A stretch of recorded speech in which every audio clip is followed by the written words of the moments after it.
Pour l'élection présidentielle du 21 mars 2021, la force publique congolaise est convoquée ce mercredi 17 mars pour un vote par anticipation, ceci pour permettre à celle-ci de mieux sécuriser le scrutin présidentiel du 21 mars. Le Congo va donc découvrir pour la première fois de son histoire démocratique un vote segmenté.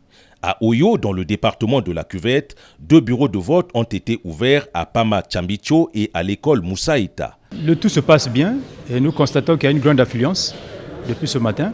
Le taux de participation, il y a déjà 9 heures au moment où nous parlons, dépasse déjà les 50%. Donc ça veut dire qu'il y a une grande affluence. Nous n'avons pas assez de difficultés.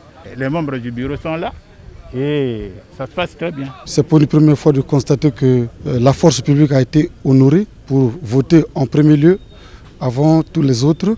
Donc nous ne pouvons que remercier le président de la République et toutes les institutions de la République.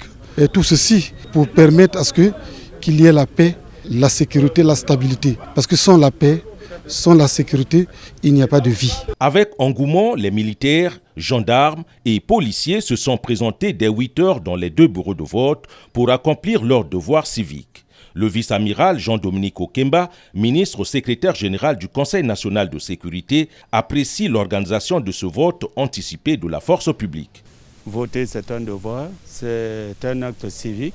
Je viens d'accomplir mon office et aussi saluer les efforts faits par les autorités de la force publique qui ont travaillé d'arrache-pied en liaison avec le ministère de l'Intérieur pour rendre possible ce vote. Et ça nous permettra au moins de sécuriser maintenant le vote du 21 mars. Notons que les opérations de dépouillement et de compilation de ce vote anticipé se feront au même moment que celles du vote de la population civile.